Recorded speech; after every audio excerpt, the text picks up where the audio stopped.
Bonjour à tous, c'est Chèque. Aujourd'hui, on est avec Max pour un petit montage de mouche. Qu'est-ce que tu vas nous monter aujourd'hui? Alors aujourd'hui, je vais vous monter une chalot. Une chalot parce que c'est une mouche que j'affectionne particulièrement. C'est une sèche qui évolue plutôt juste sous la surface, très légèrement sous la surface. Et par expérience, je me suis rendu compte que bien souvent, les poissons étaient bien plus réceptifs à une mouche qui flottait bas sur l'eau plutôt qu'à une mouche qui flottait haut sur l'eau. D'accord. Donc voilà pourquoi je l'aime. Elle a un deuxième avantage, c'est que on utilise un toupet justement qui permet de la maintenir à flot. Et en même temps, selon le choix de la couleur qu'on utilise, on peut avoir quelque chose de très visible et c'est particulièrement intéressant quand on pêche les courants. D'accord. Et là, pour monter ça, tu vas utiliser quoi comme matériel?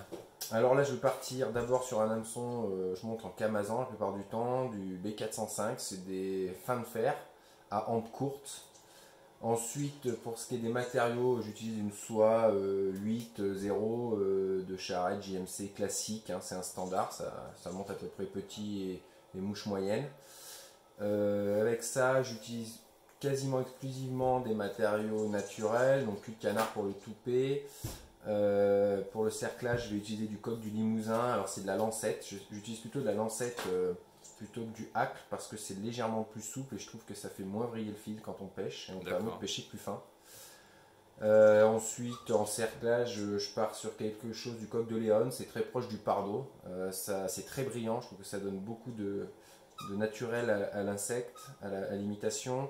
Et puis pour le corps, on va partir sur du faisan, tout simplement.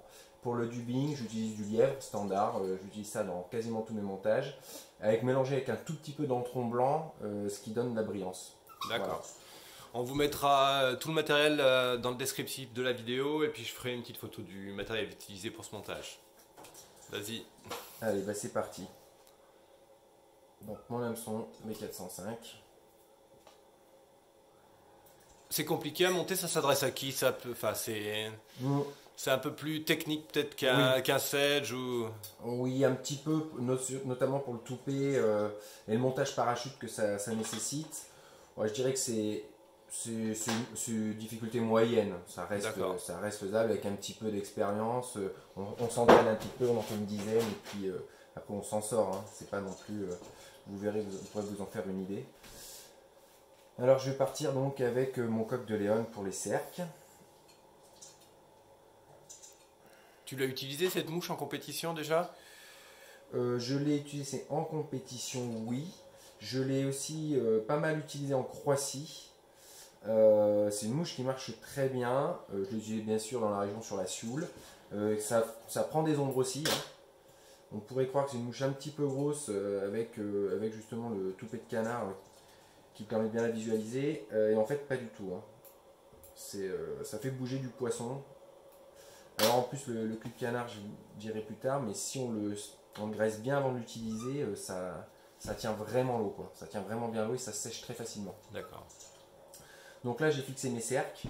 Maintenant, je vais partir sur le corps, donc en faisant. Il faut prendre une bonne poignée, faut pas avoir peur, hein. Au moins 7-8 fibres tranquilles, une petite dizaine, on va dire. On fixe par la tête des rachis. Hop, on remonte. On essaye, alors, avant de commencer l'enroulage, on va essayer de faire encore un petit peu conique. De toute façon, comme on a fixé les plumes par le bout, plus on arrive vers l'extrémité, plus elles grossissent. Donc normalement déjà, rien que par cet effet, on arrive à avoir quelque chose d'à peu près conique. Après, on peut jouer sur la soie en enroulant un petit peu avant pour travailler un peu le corps. Là, c'est du perfectionnisme, hein, mais après, chacun fait comme il veut. Hop, là on entoure. Moi, j'utilise pas de pince à hack, mais vous pouvez si vous préférez. Je fais ça à la main, je trouve que ça va très bien. Tac. Faut y aller calmement quand même parce que c'est relativement fragile, mais l'intérêt d'utiliser plusieurs fibres comme ça, c'est que c'est plus solide. Hop, voilà, on a un petit corps conique, naturel, avec les barbules des plumes de faisan, ça donne un aspect naturel. Tac, voilà, on a quelque chose d'un peu conique, sympa. Alors après, deux choses, on va d'abord fixer, j'utilise donc je vous l'ai dit du coq du Limousin. Ça a la même idée que le pardot, que le coq de Léon, c'est quelque chose qui brille. Moi je trouve qu'il donne vraiment l'aspect naturel, on imite un peu ici les ailes, les pattes de l'insecte. Donc je prends de la lancette, c'est un peu plus souple que le coq, que le hacle de coq. Donc c'est gris, je pars quelque chose de gris, généralement je mélange bien le jaune et le gris. Je la prépare, je l'installe à l'avance. Ça sera donc pour faire mon montage parachute. Voilà, elle est montée, elle est prête, elle est en attente.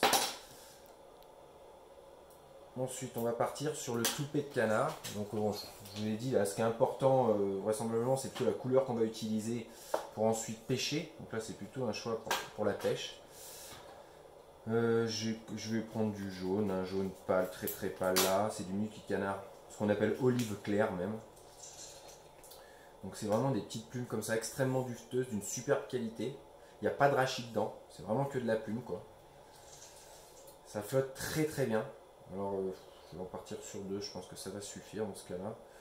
C'est vous qui jouez de l'épaisseur bien sûr. L'idée c'est quand même, d'abord c'est visuel, puis c'est quand même ce qui fait aussi en partie flotter la mouche. Donc il ne faut pas hésiter d'en mettre un petit peu. Hein. Des fois ça peut paraître un peu gros, mais vous remarquerez que quand on est dans les courants, on est bien content d'avoir un indicateur visuel. Et ça n'empêche pas du tout la mouche de pêcher. Hein.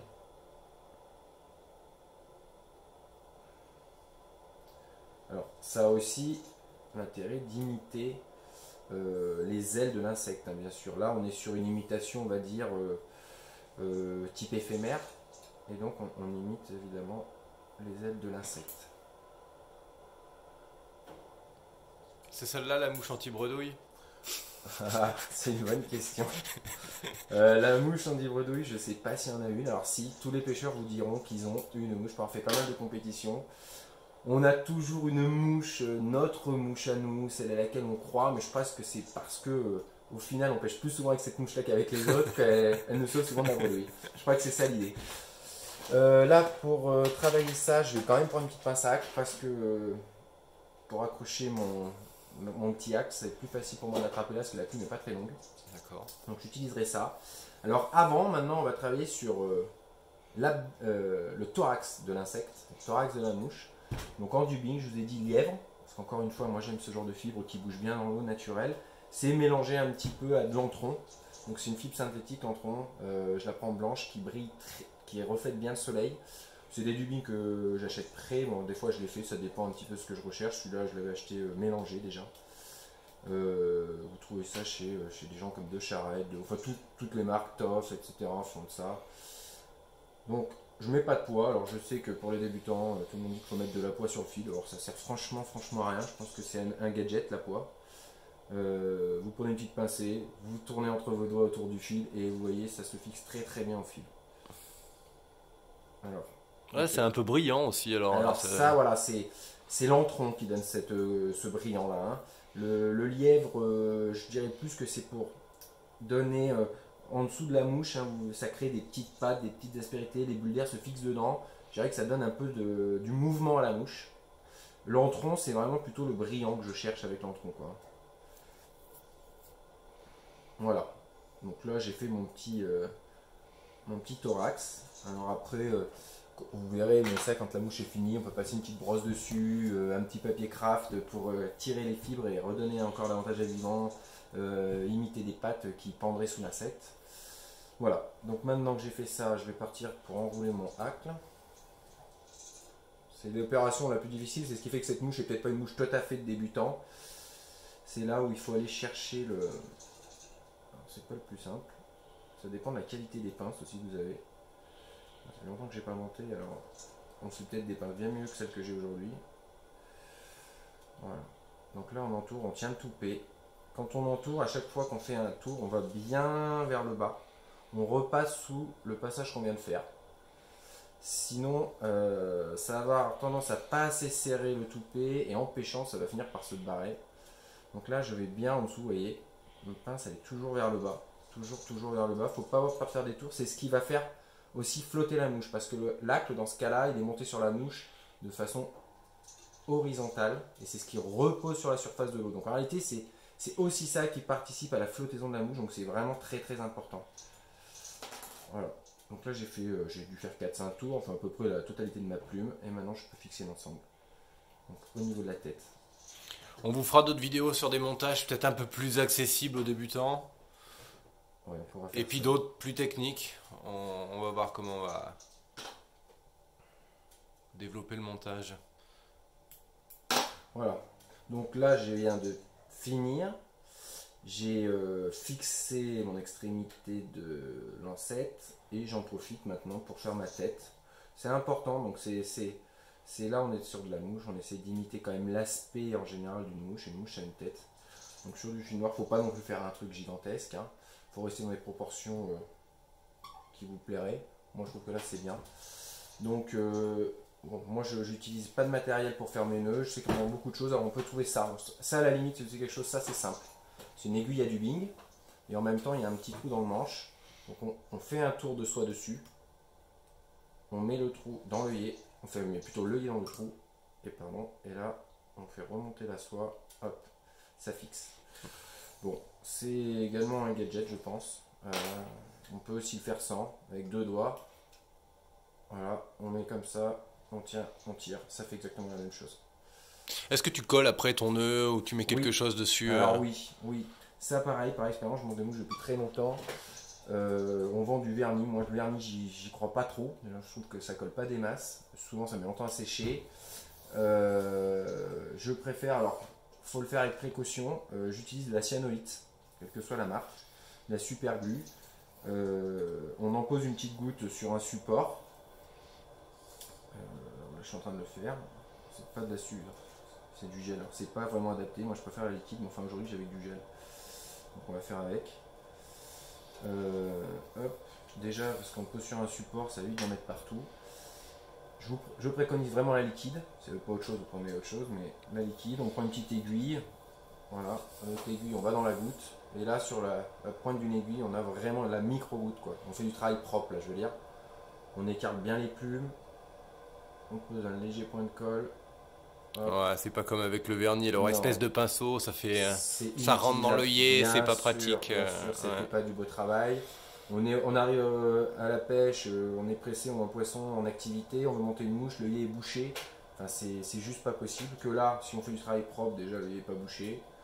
Rien ne vous empêche de vérifier ici qu'il est accessible, mais il n'y a pas de problème, il n'y a rien dedans. On a travaillé proprement.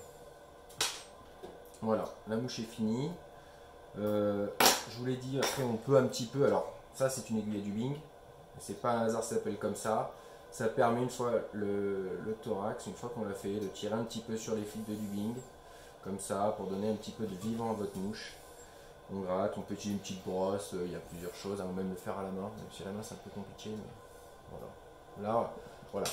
Là on est sur quelque chose d'ultra visuel, avec ce petit toupet en mini cul de canard vert olive. Une mouche qui flotte donc légèrement sous l'eau.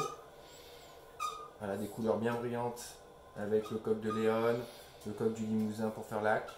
Voilà, ça c'est une mouche qui pêche. D'accord, Qui ça, pêche bien. ça c'est une des mouches qu'on doit avoir dans sa boîte. Ouais, totalement indispensable à mon avis. Vraiment indispensable. Ouais.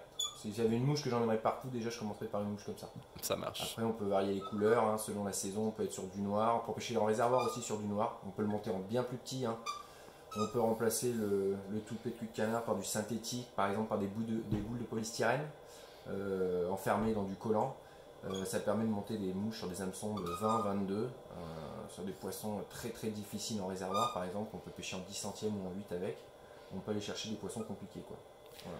Ok. Eh ben écoute, je te remercie et on se revoit très bientôt pour d'autres montages. Plaisir, bye.